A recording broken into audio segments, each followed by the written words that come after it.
Gagal bayar pinjaman online, apakah DC akan telepon ke tempat kerja ataupun ke kantor? Jadi banyak sekali pertanyaan dari teman-teman yang gagal bayar di pinjol itu, yang ditakuti itu telepon ke kantor ataupun ke tempat kerja.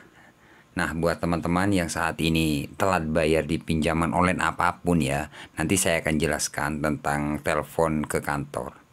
Nah, di video ini saya akan menjelaskan tentang resiko gagal bayar di aplikasi pinjam duit. Namun nanti saya jelaskan juga sama, soalnya pertanyaan dari teman-teman itu banyak yang telat bayar di pinjaman online ya, seperti pinjam piu, pinjam duit, ya. Pokoknya yang lain lah, banyak pertanyaan. Nanti saya akan jelaskan juga ya tentang DC telepon ke kantor.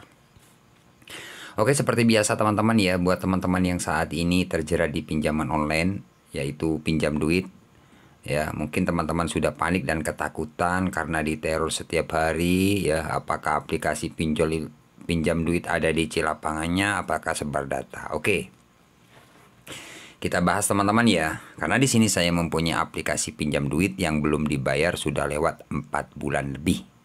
Jadi 4 bulan nggak dibayar ini. Seperti biasa teman-teman, sebelum kita lanjut ke pembahasannya, buat teman-teman yang masih belum subscribe ya ke channel ini, jangan lupa tekan tombol subscribe-nya. Dan buat teman-teman yang sudah subscribe ke channel ini, saya ucapkan banyak-banyak terima kasih karena telah mendukung channel ini. Oke, langsung saja kita bahas. Nah, di sini teman-teman, untuk aplikasi pinjam duit sudah saya buka ya untuk aplikasinya nih. Teman-teman bisa lihat sendiri.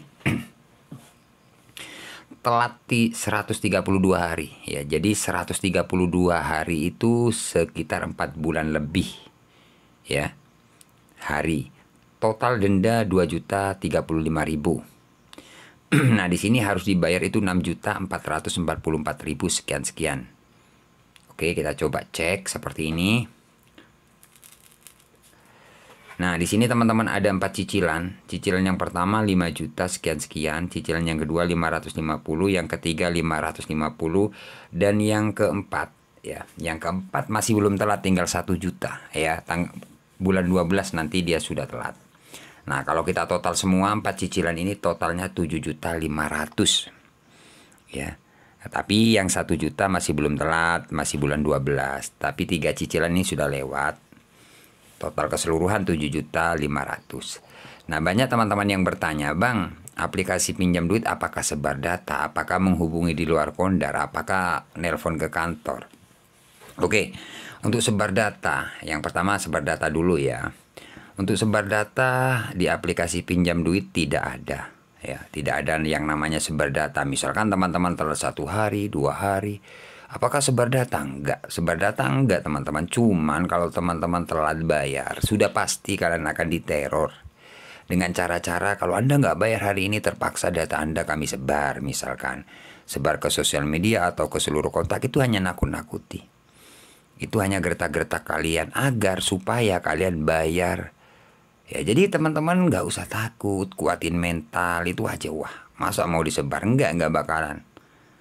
Cuma nakut-nakuti agar kalian bayar, seperti itu. Kemudian untuk menghubungi di luar kondar, kalau kita telat bayar apakah dihubungi di luar kondar atau di luar kontak darurat? Jawabannya enggak. Cuman teman-teman ada potensi dihubungi di luar kondar. Misalkan teman-teman telat bayar, karena setiap teman-teman yang gagal bayar itu beda-beda. Ada yang dihubungi, ada yang enggak, seperti itu. Jadi jangan sama rata teman-teman ya. Ada yang dihubungi, ada yang enggak. Nah, intinya ada potensi lah kalau kalian telat bayar. Apakah kalau menghubungi di luar kondar itu semua kontak akan dihubungi, Bang? Misalkan teman-teman bertanya seperti itu. Jawabannya enggak. Mungkin kalau dihubungi di luar kondar ya mungkin 2 orang atau 3 orang. Itu pun kalau ada, tapi jarang. Jadi buat teman-teman nggak usah terlalu takut lah ya memikirkan menghubungi di luar kondar. Ya, karena cara-cara penagihan dari pinjol memang nakut-nakuti kalian gitu loh. Ya, bahkan banyak subscriber saya yang aman tidak dihubungi di luar kondar atau di luar kontak darurat, itu aman. Cuman gertak-gertak aja yang paling sering, seperti itu ya.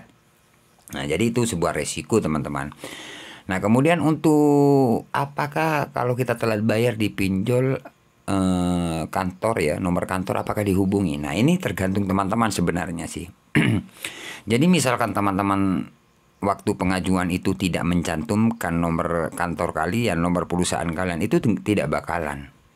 Tapi kalau teman-teman mencantumkan nomor tempat kerja, tempat perusahaan kalian bekerja, kalian cantumkan, kan ada nomor tempat bekerja kayak gitu, kalian cantumkan, nah itu pasti dihubungi kalau kalian telat bayar. Ya, jadi teman-teman harus tahu juga, karena pertanyaan setiap hari itu banyak juga yang bertanya tentang menghubungi kantor ke tempat kerja kayak gitu.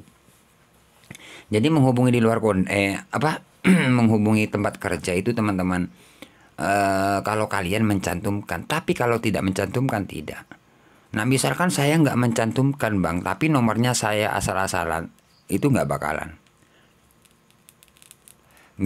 dihubungi meskipun dia cari di Google kayak gitu kan, biasanya alamatnya kalian persis, kemudian nomor perusahaan kalian ubah lah, itu nggak bakalan. Tapi kalau kalian mencantumkan atau memang real nomor itu nomor tempat kerja, pasti dihubungi kalau teman-teman telat bayar. Jadi seperti itu ya teman-teman. Misalkan teman-teman telat bayar, kalau kalian nggak nyantumin, apakah dihubungi? Nggak. Meskipun kalian dari pihak penagih biasanya sudah tahu nomor perusahaan ya, tapi kalian nggak nyantumin, nggak bakalan. Itu hanya nakut-nakuti, seperti itu. Ya, paham teman-teman? Jadi aman, teman-teman tenang aja. Cuman intinya kalau telat bayar pinjol itu memang diputar-putar ya, agar kalian tuh bayar. Diputar-putarnya gimana bang? Ya ditakut-takuti tuh loh, segala cara yang dilakukan oleh pihak penagih. Ini salah satu contoh, sampai sekarang aman. Ya, kemudian sebar data juga aman, menghubungi di luar kondar aman nih. Aman, sama aja sih kalau gertak-gertak sama. Bahkan kemarin waktu telat 2 minggu itu sering banget WA, telepon kayak gitu, kayak beneran itu. Saya teleponin bahkan. Saya marah-marahin DC-DC yang sering neror kayak gitu. Kalau teman-teman nggak percaya, kalian bisa cek video saya, cari ya. Di situ ada video saya yang saya telepon DC-DC yang kayak gitu. Saya marah-marahin semua.